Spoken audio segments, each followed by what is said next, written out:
नमस्कार दोस्तों। एक पिता के दो पुत्रों में जायदाद और ज़मीन का बंटवारा चल रहा था। एक बेडरूम के घर को लेकर विवाद गहराता जा रहा था। दोनों भाई मरने मारने पर उतारू हो गए तो पिताजी बहुत ज़ोर से हंसे। पिताजी को हंसता देखकर दोनों भाई लड़ाई को भूल गए और पिताजी से हंसी का कारण पूछा। पिताजी ने कहा, इस छोटे से ज़मीन के टुकड़े के लिए इतना लड़ रहे हो, छोड़ो इसे, मेरे साथ आओ, मैं तुम्हें एक अनमोल खजाना दिखाता हूँ। पिता और दोनों पुत्र उसके साथ रवाना हुए। पिताजी ने कहा, देखो, यदि तुम आपस में लड़े तो फिर मैं तुम्हें उस खजाने तक नहीं लेकर जाऊंगा और बीच रास्ते से ही लौटकर आ जाऊंगा। दोनों पुत्रों ने खजाने के चक्कर में एक समझौता किया, चाहे कुछ भी हो जाए पर हम लड़ेंगे नहीं, प्रेम से यात्रा पर चलेंगे। वहाँ जाने के लिए एक बस मिली पर सीट दो ही मिली और वो थे तीन। अब किसी तरह से तालमेल कर बैठ गए और उस स्थान पर पहुँच गए। पिता दोनों पुत्रों को लेकर एक बहुत बड़ी हवेली पर गए। हवेली चारों तरफ से सुनसान थी। पिता ने देखा कि हवेली में जगह जगह कबूतरों ने अपने घोंसले बना रखे हैं, तो पिताजी वहीं बैठकर रोने लगे।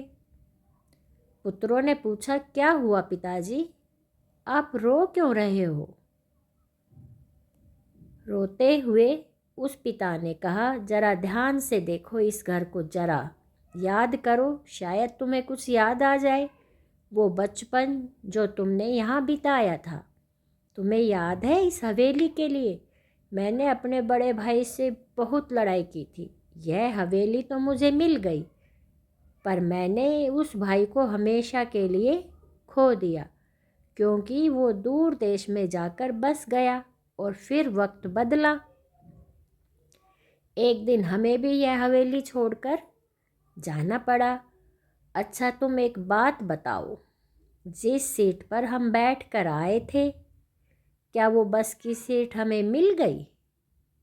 और यदि मिल भी जाती तो क्या वो सीट हमेशा के लिए हमारी हो जाती? मतलब कि उस सीट पर हमारे सिवा कोई नहीं बैठ सकता? जरूर बैठता। दोनों पुत्रों ने एक साथ कहा कि ऐसा कैसे हो सकता है, बस की यात्रा तो चलती रहती है और उस सीट पर सवारियां बदलती रहती हैं। आज हम बैठे थे, कल कोई और बैठेगा, और वैसे भी उस सीट में हमें क्या लेना? उसमें क्या रखा है जो थोड़ी देर के लिए हमारी है? पिताजी पहले हंसे और फिर आंखों में आंसू भरकर बोले, देखो, यही तो मैं तुम्हें समझा रहा हूँ कि थोड़ी देर के लिए जो तुम्हारा है, तुमसे पहले उसका मालिक कोई और था। थोड़ी सी देर के लिए तुम हो और थोड़ी देर के बाद इसका मालिक कोई और हो जाएगा।